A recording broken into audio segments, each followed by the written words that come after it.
Israel, año 2000. Conversaciones de paz en punto muerto y estallidos de violencia en el pequeño país. Los manifestantes palestinos toman las calles, desahogando su ira contra sorprendentes objetivos. Antiguos yacimientos arqueológicos. Cerca de Gaza se encontró una antigua sinagoga con un retrato del rey David. Le habían arrancado la cara. Fue un hecho deliberado que resulta inquietante. En octubre, una enfurecida multitud de palestinos profana e incendia el emplazamiento tradicional de la tumba de José cerca de Nablus. Y días después, una multitud apedrea los bellos mosaicos de una antigua sinagoga de Jericó. Si queremos entender lo que pasa en Oriente Próximo con la disputa entre israelíes y palestinos, hay que comprender lo que está ocurriendo en el campo de la arqueología. Porque esta afecta a las identidades nacionales y religiosas y a las aspiraciones políticas de ambos pueblos. Es la base de todo. Tanto israelíes como palestinos temen ser eliminados del relato. Ambos bandos saben que militarmente hablando no pueden deshacerse del otro. Tienen que soportarse. Pero el tema histórico es un caso diferente, porque ambos saben que el que controle los descubrimientos arqueológicos controlará la historia.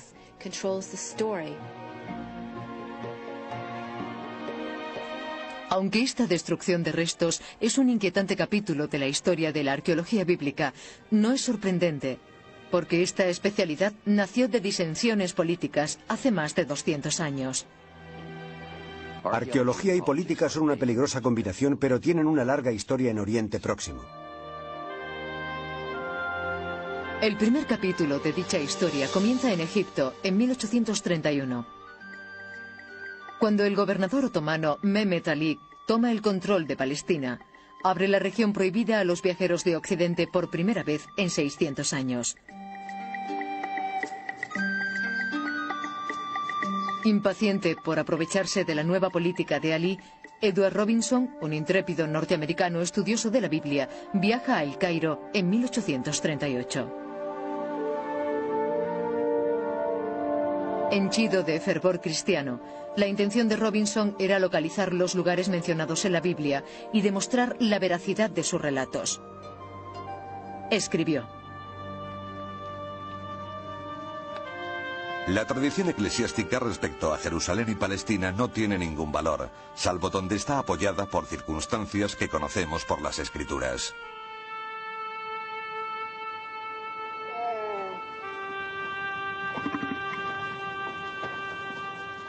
Atravesando el desierto egipcio, Robinson se dio cuenta de que el trabajo elegido sería una ardua tarea. Muchas de las localizaciones bíblicas que buscaba habían quedado olvidadas hacía tiempo. Los nombres se habían perdido o habían sido traducidos al árabe por los otomanos que las ocuparon. Impasible, Robinson usó sus amplios conocimientos de lenguas antiguas para obtener pistas de los mercaderes beduinos y pobladores de la región. Edward Robinson fue la primera persona que estudió los nombres bíblicos y árabes que se usaban en la Palestina de entonces y estableció ciertas conexiones entre ellos.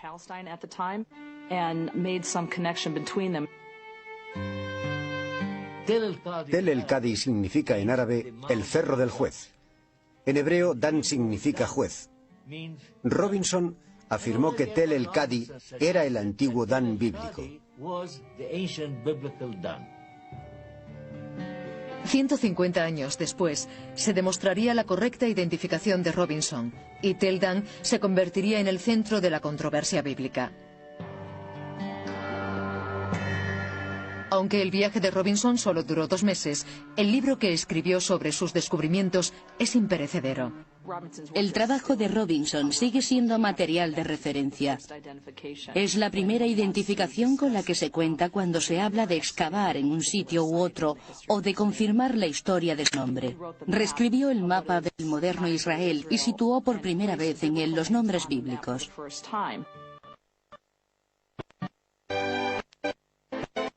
Deseosa de aprovechar la investigación de Edward Robinson, la reina Victoria creó oficialmente la Fundación para la Exploración de Palestina el 12 de mayo de 1865. El grupo organizó una expedición encabezada por un joven experto militar en minas, el teniente Charles Warren. Aunque Robinson había identificado con acierto muchos emplazamientos bíblicos, el teniente pretendía excavarlos para descubrir los secretos de su interior.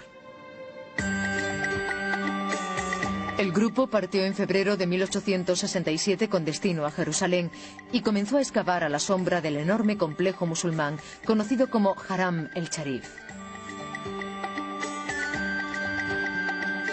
La leyenda dice que el Haram fue construido sobre el templo judío original del rey Salomón y era prueba de la antigua estructura que buscaba Warren. Desgraciadamente, sus esfuerzos iniciales fueron interrumpidos. Se extienden rumores de que he llegado con una siniestra misión, que voy a colocar pequeñas cargas de pólvora alrededor de las murallas del santuario a gran profundidad. Y cuando con el paso de los años se hayan convertido en barriles de pólvora, volveré para prenderlos y destruir así las espléndidas murallas.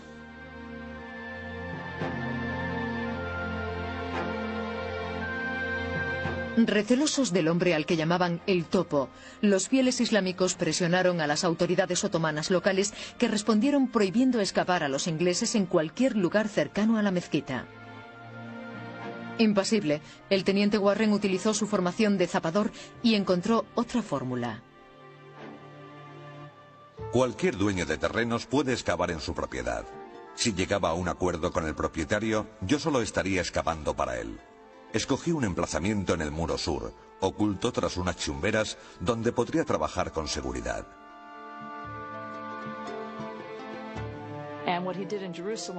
En Jerusalén excavó varios pozos hasta que llegó a los cimientos. Hizo túneles hasta alcanzar la zona que quería. Haram el-Sharif, el monte del templo donde hoy están la mezquita de Al-Aqsa y la cúpula de la roca. Gracias a sus maniobras subterráneas, trazó la topografía de Jerusalén. Warren hizo túneles bajo el antiguo Jerusalén durante meses sin ser detectado por las autoridades locales. Charles Warren exploró el monte del templo minuciosamente y dejó constancia. Eso fue hace 125 años y sigue siendo el mejor retrato que tenemos del monte del templo.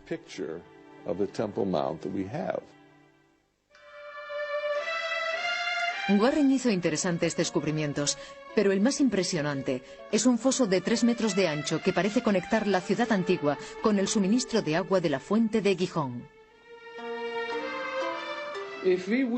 Si hubiéramos venido en 1867, cuando llegó el teniente británico Charles Warren, le habríamos visto entrar en la fuente desde el exterior, introducirse en el agua y subir por este foso vertical de 13 metros, que le llevó hasta el sistema subterráneo.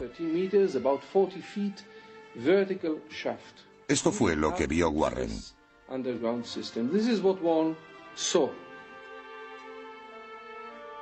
Aunque el descubrimiento de un antiguo sistema acuífero ya es de por sí admirable, también lo es el posible vínculo entre el foso de Warren y una famosa historia bíblica que conmocionó al explorador. ¿Podría ser la entrada secreta usada por el heroico rey David para capturar Jerusalén y convertirla en la sede de su imperio? El foso de Warren podría ser lo que en la Biblia hebrea se llama Sinor, que hoy se traduce como alcantarilla. La palabra Sinor en hebreo moderno significa tubería. Este es el Sinor mencionado en el segundo libro de Samuel, gracias al cual el rey David y sus hombres asaltaron la ciudad.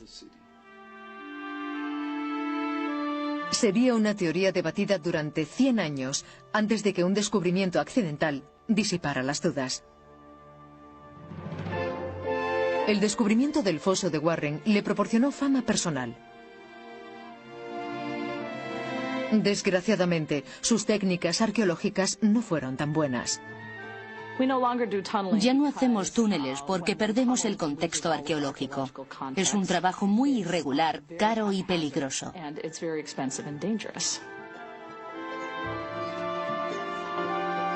Los miembros de la Fundación para la Exploración de Palestina se dieron cuenta de que necesitaban una nueva forma de excavación para avanzar en el campo de la arqueología.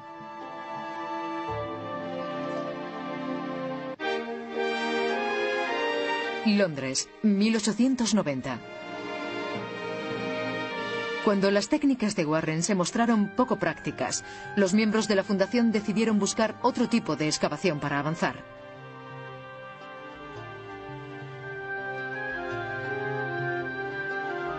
Eligieron al excéntrico egiptólogo británico William Matthew Flinders Petrie para dirigir la búsqueda. En Egipto, Petrie había experimentado con una nueva técnica arqueológica llamada estratigrafía. En vez de excavar túneles para explorar un yacimiento, Petrie despejaba amplias zonas para mostrar los estratos o niveles de ocupación. Una técnica que encaja perfectamente con los túmulos que salpican los desiertos de Tierra Santa, llamados tel. Para hacernos una idea de lo que encierra un túmulo de Oriente Próximo, solo hay que mirar aquí. Es increíble. Es una zanja excavada a mano de 15 o 20 metros de profundidad. El material blanquecino que vemos aquí es lecho de roca. Data del séptimo milenio antes de Cristo. Aquí vemos una acumulación de 30 ciudades, unas encima de otras. Esa es la ventana a la historia del antiguo Oriente Próximo.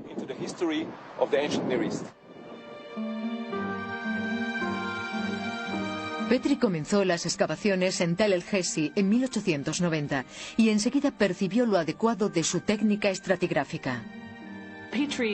Aunque discutible, Petrie es el padre de la arqueología estratigráfica y científica en Oriente Próximo, porque fue el que descubrió que los túmulos arqueológicos constaban de capas superpuestas de civilización. El material más antiguo está en el fondo y el más moderno en la parte superior. Gracias a estos descubrimientos se puede desarrollar una secuencia de datación. Mientras excavaba, se sorprendía al encontrar que cada civilización contenía distintos tipos de cerámica. Registró los diferentes estilos, anotando los periodos a los que correspondían. Fue el comienzo de una clasificación de tipología cerámica que sería usada tiempo después para datar todos los yacimientos arqueológicos de Tierra Santa. Petrie fue el primero en usar la cerámica para desarrollar la cronología, y lo hemos seguido haciendo desde entonces.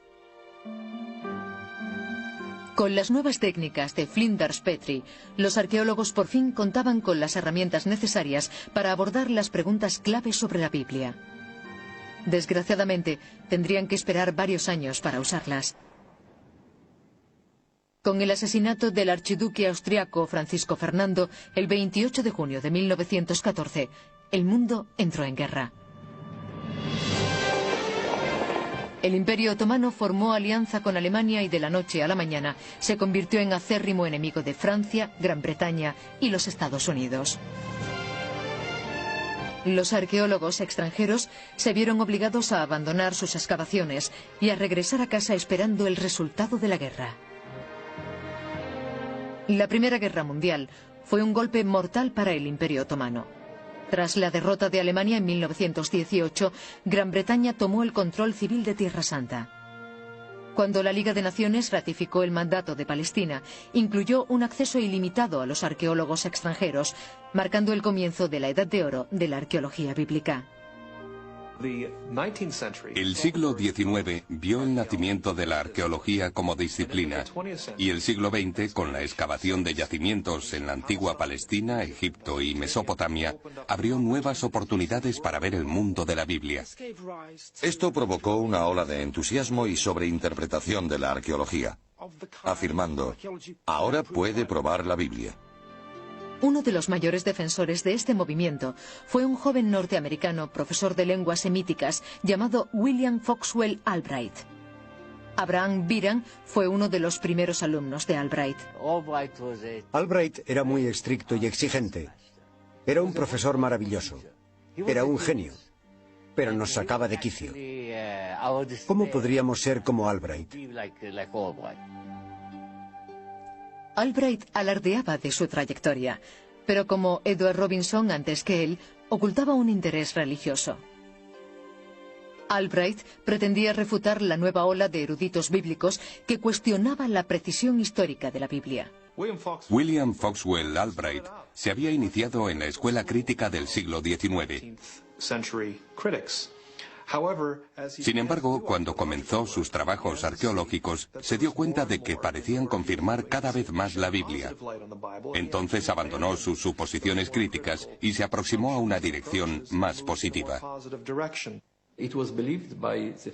Los fundadores de la arqueología bíblica creían que descubriendo y excavando los restos de antiguas sociedades y emplazamientos, rebatirían las críticas y proporcionarían pruebas que apoyarían la historicidad de esos relatos.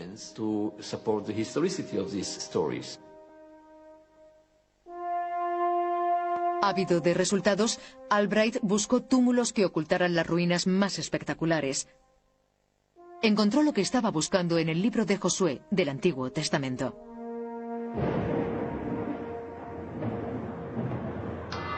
Habló Yahvé a Josué: Moisés, mi siervo, ha muerto. Álzate ya pues y pasa ese Jordán tú y tu pueblo a la tierra que doy yo a los hijos de Israel. Cuantos lugares pise la planta de vuestros pies os los doy, como prometía Moisés.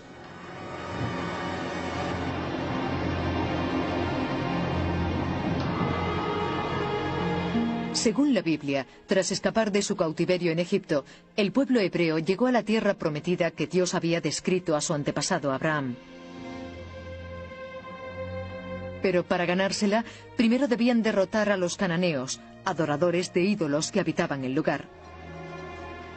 Josué dirigió a los israelitas en una serie de ataques relámpago que destruyó numerosas ciudades cananeas, incluyendo un sorprendente ataque que derribó las murallas de Jericó.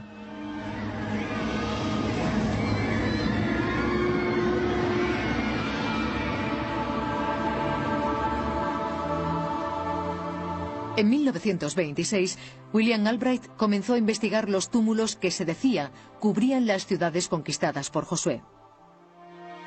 Excavando las capas de Tel Betel, Albright llegó a un nivel de destrucción que parecía concordar con el relato bíblico.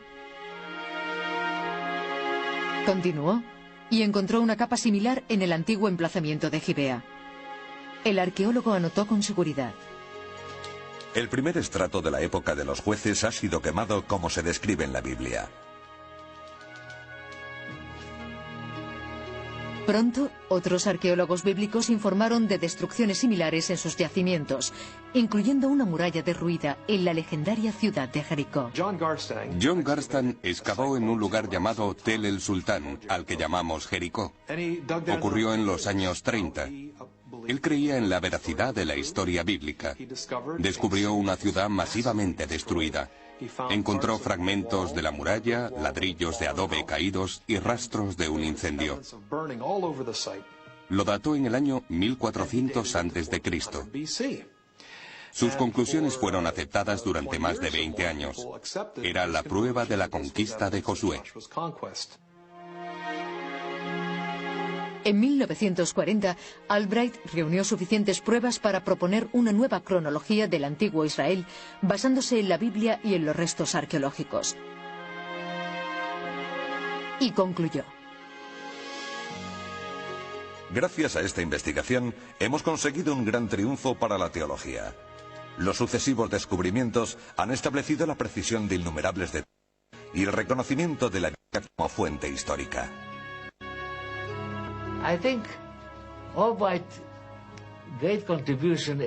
La gran contribución de Albright fue abrirnos los ojos a los relatos bíblicos por una parte y a la investigación arqueológica por otra. Estableció una relación entre las dos disciplinas. Pero el descontento se extendía por Oriente Próximo. Se avecinaban cambios que pondrían en entredicho la secuencia de fechas de Albright y los cimientos de la arqueología bíblica.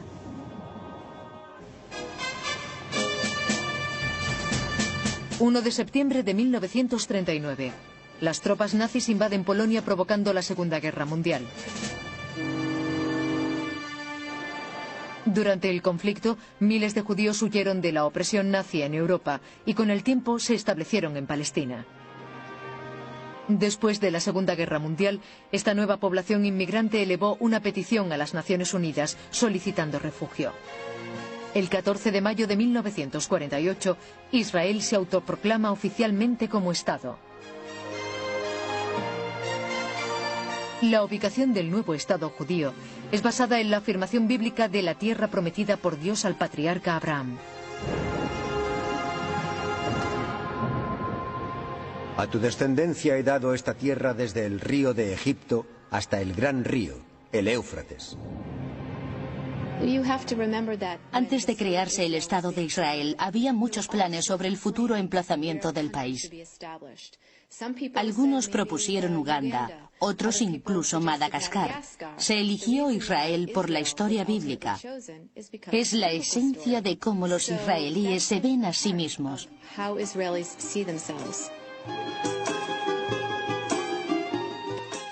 El nuevo Estado de Israel provocó rápidas represalias de los países árabes de Oriente Próximo. Milagrosamente, las fuerzas israelíes repelieron los asaltos y reclamaron más territorios en las subsiguientes batallas. Cuando una frágil paz se extendió por la región, los arqueólogos volvieron al trabajo. Pero estaba a punto de ocurrir otra revolución, esta vez entre arqueólogos.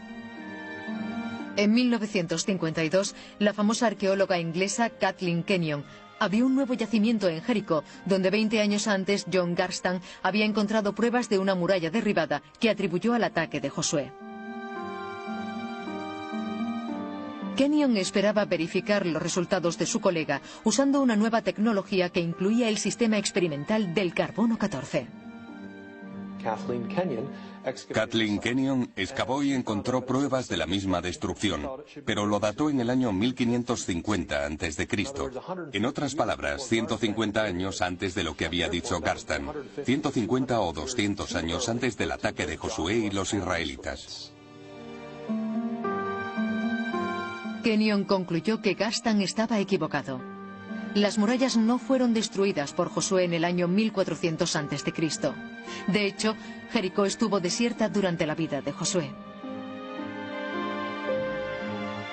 Reexaminando los resultados de otros yacimientos, Kenyon registró inconsistencias más inquietantes. Terminó concluyendo: las pruebas arqueológicas indican que muchas de las ciudades supuestamente conquistadas por Josué no existían a finales de la Edad del Bronce. Ni hubo ningún gran cambio en materia cultural. Si no fuera por el Antiguo Testamento, no sospecharíamos de ninguna invasión en aquella época.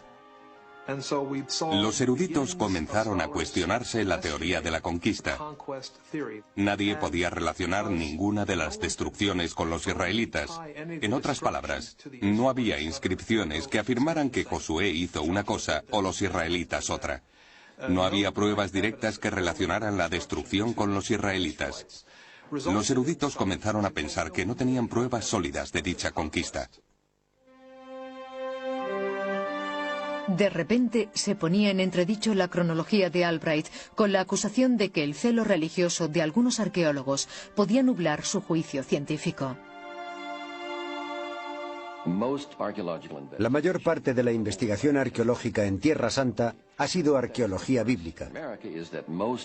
La mayoría de los profesionales de la arqueología eran eruditos bíblicos, a menudo clérigos, y ellos decidieron demostrar ciertas teorías sobre la Biblia. En este primer periodo, algunos fueron demasiado ambiciosos e hicieron afirmaciones sin fundamento.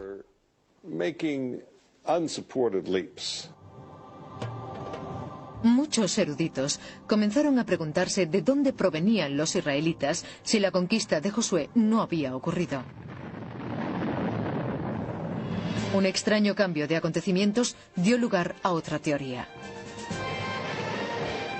5 de junio de 1967. Estallan nuevos ataques en las disputadas fronteras entre Egipto e Israel. Cuando terminó la Guerra de los 6 días, Israel había ocupado la franja de Gaza, el Sinaí y Cisjordania. Estos nuevos territorios proporcionaron un inesperado campo a los excavadores. El estudiante de arqueología Israel Finkelstein aprovechó la oportunidad para dirigirse a la recién abierta Cisjordania y estudiar la cuestión de la conquista israelí desde un punto de vista diferente. Había dos escuelas de pensamiento que estudiaban el nacimiento del primer Israel.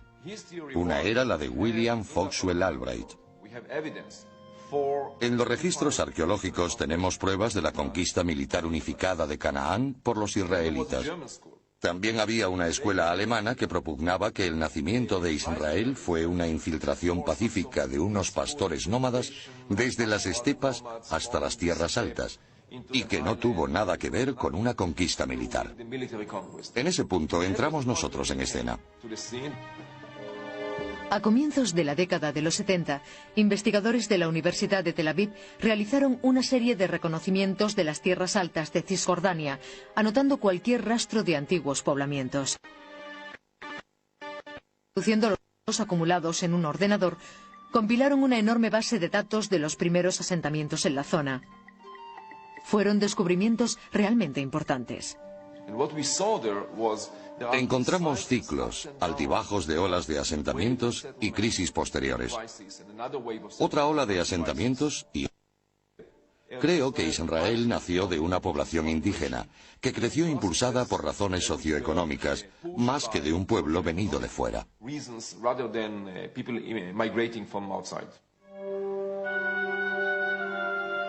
Basándose en sus descubrimientos, Finkelstein propone una tercera teoría para explicar los orígenes de Israel.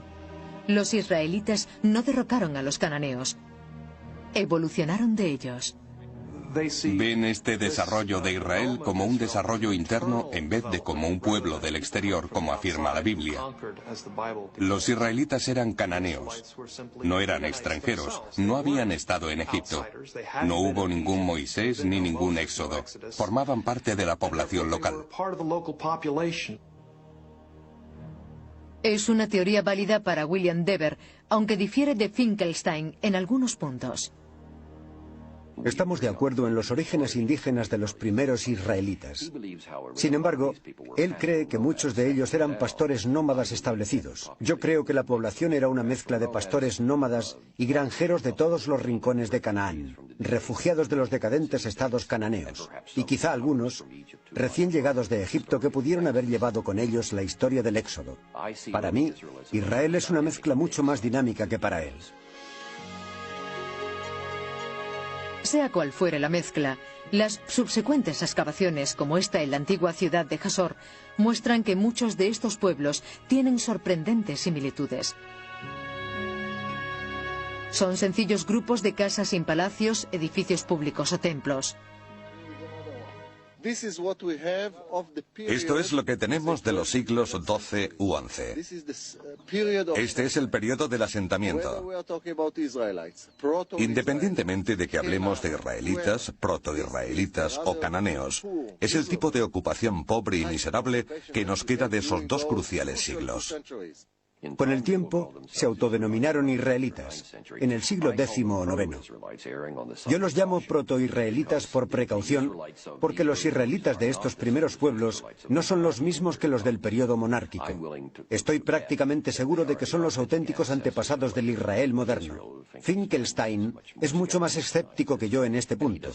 No parece saber quiénes eran realmente, pero yo creo que ellos lo sabían. Aunque las radicales teorías de Finkelstein sorprendan a algunos arqueólogos bíblicos tradicionales, demuestran ser solo la punta del iceberg. La controversia comienza a surgir a mediados de los años 70, con el aumento de un disparatado grupo de eruditos que se dieron en llamar minimalistas. Su apodo deriva de sus teorías que minimizaban la precisión histórica de los relatos bíblicos. La sociedad creada en la Biblia y la historia son imaginarias. Es duro decirlo, pero es así. No creo que hubiera 3,5 millones de personas vagando por el durante 40 años. No creo que cruzaran el mar a pie.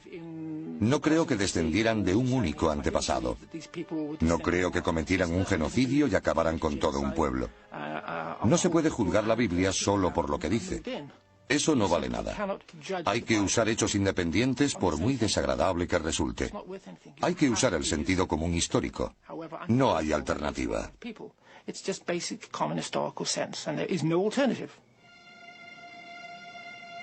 Los minimalistas sostienen que el Antiguo Testamento fue escrito miles de años después de que ocurrieran los acontecimientos. Quizá por un grupo de judíos, los cuales hablaban griego, eran conocidos como helenistas e inventaron el mito del antiguo Israel para justificar su herencia religiosa. Querían saber de dónde venían, pero buscaban justificar una procedencia que les gustara. Querían explicar ciertos fenómenos a su manera, los significados de ciertos hábitos, convenciones, costumbres, tradiciones e instituciones. Y escribieron lo que pensaron que sería la respuesta que necesitaban. No creo que supieran la verdad, y tampoco que les importara. Hemos adoptado la presunción de inocencia de que si la Biblia afirma que Josué conquistó Jericó, Josué debió hacerlo. Pero los minimalistas dicen que la Biblia tiene que apoyarse en pruebas arqueológicas extrabíblicas para demostrar la verdad. Ellos declaran culpable a la Biblia hasta que no se demuestre su inocencia.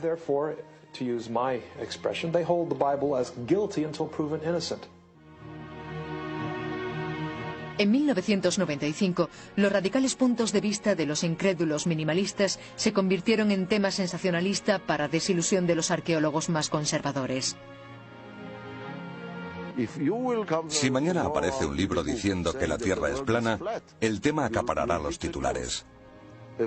Todo el mundo escribirá sobre el asunto y querrá entrevistar al autor. Todos alabarán a un joven erudito que no teme al poder establecido, que se atreve a proponer ideas nuevas. Cuando todo haya pasado y la gente se entere de que la Tierra no es plana, nadie recordará a esa persona. Eso es un problema. Creo que las ideas innovadoras de los minimalistas son más sorprendentes y audaces. Por eso captan la atención de la prensa. Tienden a ser lo que sale en los medios.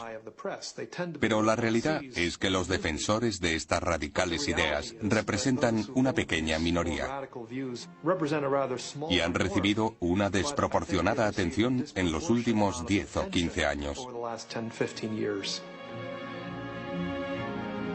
William Dever, de la Universidad de Arizona, intenta poner fin a esta historia.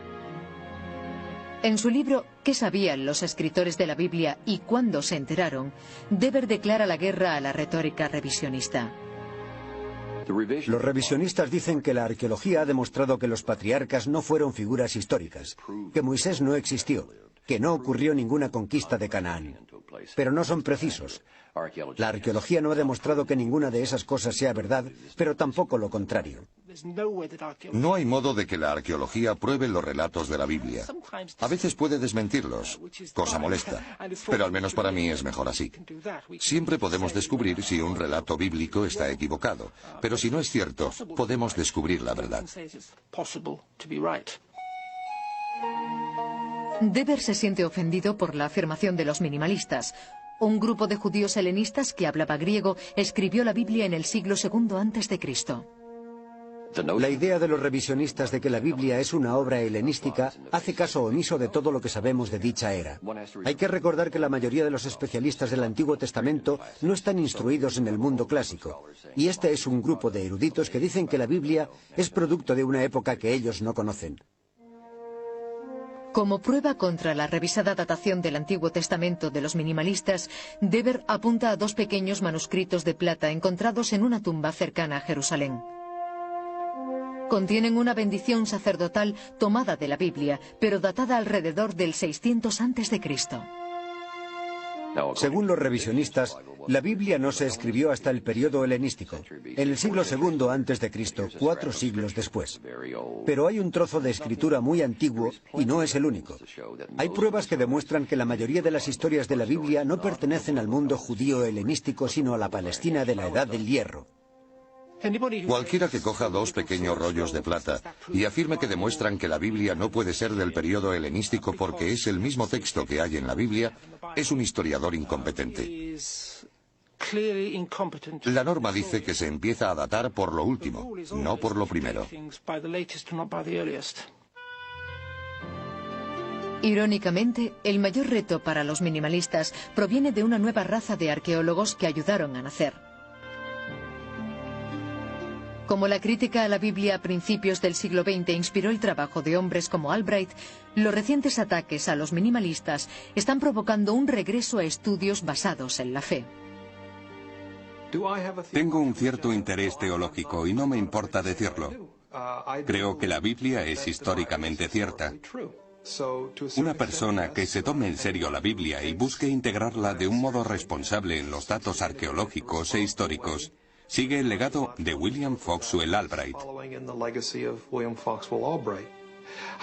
Sin embargo, hoy lo hacemos con matices nuevos y diferentes. Contamos con materiales nuevos, nuevos enfoques que amplían lo que decimos y lo que